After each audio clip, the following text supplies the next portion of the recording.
Պարոն Չախոյան, դուք ներկայացնում եք առողջապահության մշտական հանձնաժողովի նախագահ Լուսինե Բադալյանի թեկնածությունը եւ իր կենսագրական տվյալներում հետաքրքիր դրվագ բաց թողեցիք։ Տիկին Բադալյանը 2010-15 թվականներին աշխատել է Կենտրոն հեռուստաընկերությունում։ Ինչու այդ փաստը բաց թողեցիք։ Որևէ միտում չկար, որովհետեւ փաստ բաց թողնելու առավել եւս որ Լուսինե Բադալյանը աշխատել է Կենտրոն հեռուստաընկերությունում եւ որքան ես հիշում եմ Լուսինե Բադալյանի կենսագրությունը ներկայացնելուց շեշտեցի, որ երկար տարիներ աշխատել է ռադիոյում եւ հեռուստաընկերություններում որպես հաղորդավար, այսինքն այն որ ժամանակին միգուցե եւ Լուսինե Բադալյանը աշխատել է Կենտրոն հեռուստաընկերությունում, դա չեմ կարծում թե որևէ բան է փոխում վերջինիս կենսագրությունում։ Էական ոչ մի բան չի փոխում։ Որ ֆոնին։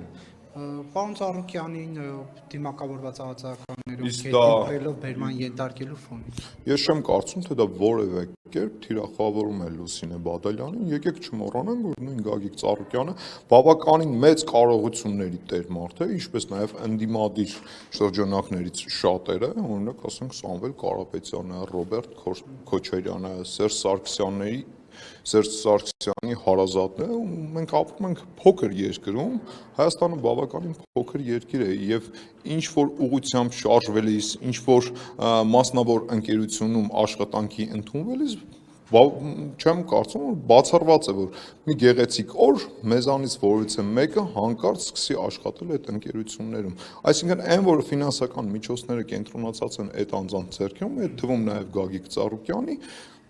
Ես կարծում եմ, որ հենց դա է նաև պատճառ հանդիսացել, որ ժամանակին, ասենք, Լուսինե Բադալյանը միգուցե եւ աշխատել է Կենտրոն հեռուստաընկերությունում, բայց դա ամենևին չի թիրախավորում Լուսինե Բադալյանին։ Վերջինս ընդամենը հաղորդավար է աշխատել, եթե չեմ սխալվում, ճիշտ եմ, եւ կատարել է հաղորդավարի իր պարտականությունները, ավել ոչինչ։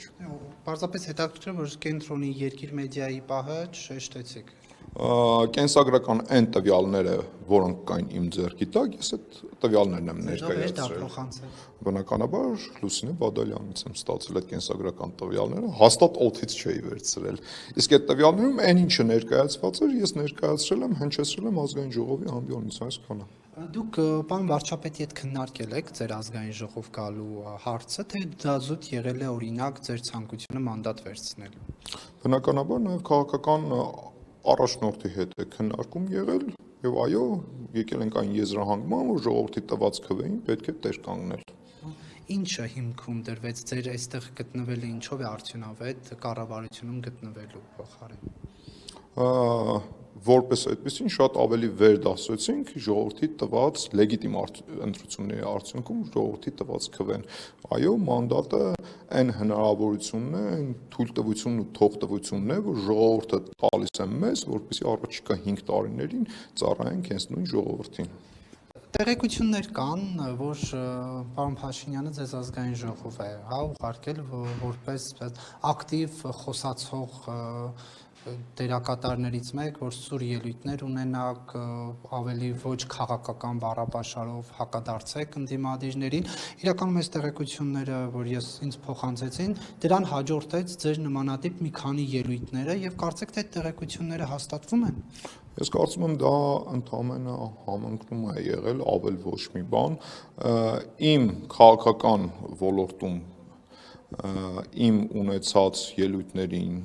հարցազրույցներին, ինչու ոչ նաև այն գրառումներին, որ ես եմ արել, պարոն Կիրակոսյան, ես կարծում եմ դուք նոր չէ որ պետք է ծանոթանաք, այն որ միշտ կոշտ ձևով եմ արձագանքել, քաղաքական կոշտ արձագանքներ եմ արել որոշ ընդդիմադիրների նրանց հնչեցրած մտքերին ու արտահայտություններին, դա կարծում եմ նոր չէ, ինչը բնականաբար ենթադրում էր, որ նույնը պետք է լինի նաև ազգային ժողովի նիստերի դալիճում, ինչու ոչ նաև ամբիոնից, ինչ վերաբերում է բարեկրթությանը, կներեք, բայց այս նույն բարեկրթության սահմաններում ես ոչ մի բառ ինձնից չեմ ավելացրել, ընդամենը կրկնել եմ այն բառերն ու խոսքերը, որ օգտագործել են ընդդիմադիր գործիչները ու նրանց առաջնորդները։ Այստեղ անհասկացվածություն կա, դուք ԱԺ-ի շրջանակներում եք ներկայացված թիմերով փորձում բարեկրթություն ապահովել, թե օրինակ նաև դրսում, որովհետև ասում են Սամվել Կարապետյանը դրսում է այդ ելույթը ունեցել, հիմա դուք բերել եք դա ԱԺ, ասում են պես լինի Նիկոլ Փաշինյանի խոսույթը մենք էլ կբերենք ազգային ժողով։ Իսկ ձեզ ինչ է թվում, որ մի գեղեցիկ օր հանկարծ վարչապետ Նիկոլ Փաշինյանի ասած որևէ խոսք, հնչեցած որևէ միտք կամ կայացրած որևէ որոշում ընդդիմությունը ազգային ժողովի նիստերի դահլիճում քննարկման առարկա չի սարքելու։ Լավ, որևէ միտք չասենք, արտահայտություն չասենք, վարչապետի կայացրած որևէ որոշում, դա այս շենքից դուրս է, չէ՞ կայացվում այդ որոշումը, ոնց եք պատկերացնում, այս ընդդիմությունը չի բերելու ազգային ժողովի նիստերի դահլիճում քննարկի։ Իհարկե, սարքելու են քննարկման առարկա, իսկ ինչ վերաբերում է բառացիորեն կրկնելու, դա ես կարող եմ ասել, որ ազդակ էր մեր ընդդիմադիր գործիչներին, որ գիտեք ինչ կա, երբ մեր քաղաքական թիմի հասցեին հնչեցվում են այդ օրինակ արտահայտություններ, բնականաբար դրան կարող են հետևել նաև պատասխան մեր կողմից։ Անկախ նրանից, որ մենք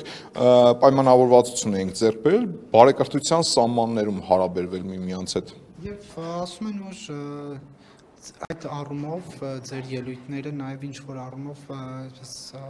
լարվածություն է առաջացրել ձեր եւ պարոն Ռուբինյանի հարաբերություններում, կա նման բան թե բացարձակապես չկա, պարոն Ռուբինյանի հետ բավականին մտերմիկ ու ջերմ հարաբերությունների մեջ ենք եղել մինչև իմ падգամավոր ընտրվելը, ինչը մինչ այսօր մեծ ուրախությամբ պետք է ասեմ, շարունակվում ենք բավականին մտերմիկ եւ ջերմ հարաբերություններ։ Դուք ունեցել եք խոսակցություն ձեր ելույթների վերաբերյալ պարոն Ռուբինյանի հետ, թե ոչ քննարկում։ Ոչ, չեմ ունեցել ու կարծում եմ կարիք էլ չկար որևէ խոսակցություն ունենալու այդ թեմաներում, որովհետև իմ ելույթները որպես այդպեսին բարեկրթության սահմաններում են, իսկ այն սուր արձագանքներն ու բառապաշարը, որ օգտագործել եմ, դա եղել է ուղղակի հակադարձում ընդդիմության գործիչներին եւ առաջնորդներին։ Իսկ եթե իրենք էլ Նիկոլ Փաշինյանի բառապաշարով սկսեն հակադարձել, օրինակ ասեն, չոքացնելու ենք ձեզ, կզացնելու ենք։ Դա երբ է ասվել։ Այդ արտահայտությունները երբ է ասվել։ Ես նորից եմ կրկնում։ Այսինքն կա ժամանակահատված, հա։ Բա ոնց եք պատկերացնում, այս շենք գալուց մենք պայմանավորվել ենք, չէ՞ որ բարեկրթության սահմաններում ենք այլևս հարաբերվելու իրար հետ։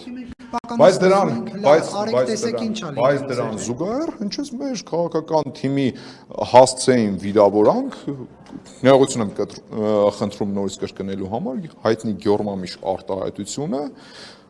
Սամվել Կարապետյանը օգտագործվեց ԿՊ-ի հասցեին, չնայած հանուն արդարության պետք է ասեմ, որ այս միջադեպից հետո Սամվել Կարապետյանը երևի դասեր էր քաղել իր արած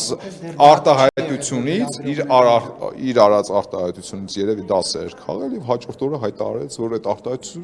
արտահայտությունը ԿՊ-ի հասցեին չի արել, արել է իրենից բիզնես խլողների հասցեին։ Դե ակնհայտ է, Պարոն Չախոյան, դուք կառավարությունում ձեր կառավարման համակարգման ոլորտը ո՞րն էր, որովհետև դուք ասացիք գրառումներ էին, եւ մենք երբեմն տեսնում ենք, որ այդ գրառումները աշխատանքային ժամին էր հրապարակվում։ Ձեր գրառումը օրինակ, դա գործառույթը դա էր աշխատանքի ժամին քաղաքական ընդդիմադիրներին պախարակելն է։ Ոչ, ամենևին դա չէր, բայց այն որ ես աշխատանքային ժամերին գրառումներ եմ արել, ես չեմ կարծում, թե որևէ խնդիր կա այդտեղ։ Հայաստանի Հանրապետության յուրաքանչյուր քաղաքացի ազատ է արտահայտել իր քաղաքական դիրքորոշումը եւ ինչու ոչ նաեւ իսկ դուք ընդհանրապես տեղյակ եք ես ընդմիջում անում եի թե չէ որն էր իմ համար աշխատանքային ժամ որը ոչ աշխատանքային ժամ հանուն արդարության պարոն Կիրակոսյան հայտնեմ ձեզ որ ես երբևէ վարչապետի աշխատակազմում աշխատելու ընթացքում երբևէ ընդմիջում չեմ արել։ Հիմա կարող եմ ես ընդմիջմանս համար նախատեսված 1 ժամ ժամանակից օգտվել 5 րոպե հատկացնել գրառում անելու համար։ Կարծում եմ կարող էի։ Եվ նորից եմ կրկնում։ 1-ից 2 ընդմիջում չանել, բայց ասենք 4-ից 5-ը նստել։ Հայաստանի Հանրապետության յուրաքանչյուր քաղաքացի ազատ է իր քաղաքական դիրքորոշումը ներկայացնել։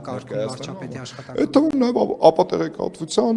բլոկն էի համակարգում, այն ապատեղեկատվությունը, որը տարիներ շարունակ ընդդիմությունը փորձում էր կապել իշխանության վզին։ Մարդկանց նկարները կարմիր վանդակների մեջ առնել, հա։ Կարմիր վանդակների։ Նկարները դա ընդդիմության ապատեղեկատվական արշավի մասին է խոսում, թե ինչի։ Նկատի ունեմ, որ այդ լուսանկարները տարածում էիք մարդիկ կարմիր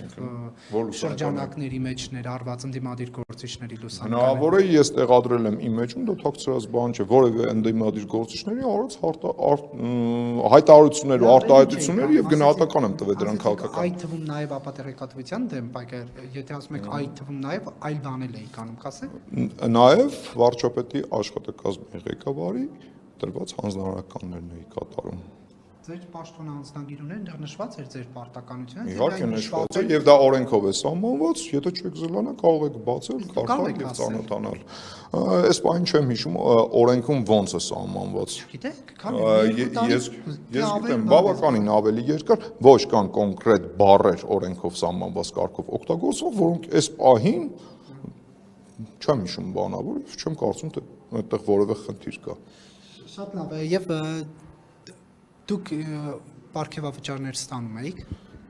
Վարչապետի աշխատակազմում ես որքան տեղյակ եմ, պարգևավճար որպես այդպեսին չկար։ Կար արտաժամյա աշխատանքի համար հավելավճարներ։ 3 միլիարդ է, 4 միլիարդ է։ Միլիարդ։ Ինչ միլիարդ։ Թույլ կտաք հարցը վերջացնել։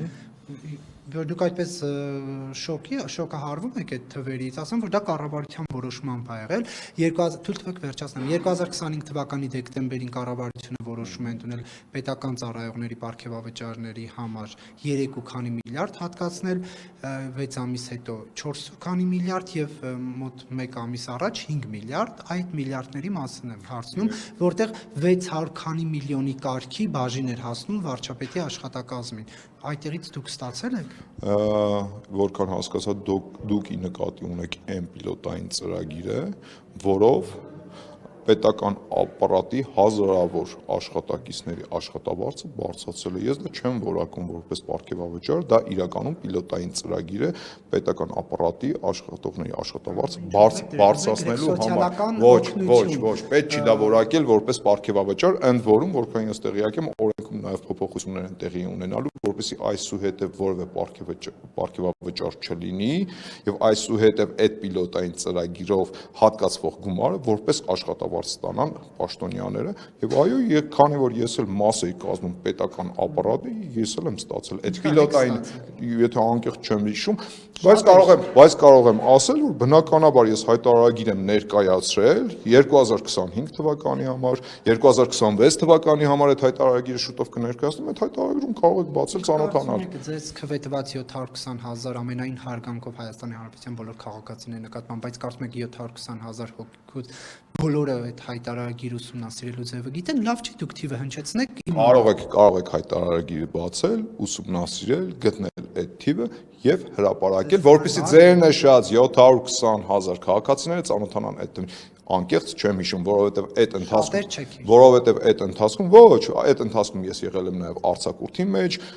բանկային հաշվի համարից գումարը նստի, ասենք մեկը եղել է արձակուրդային,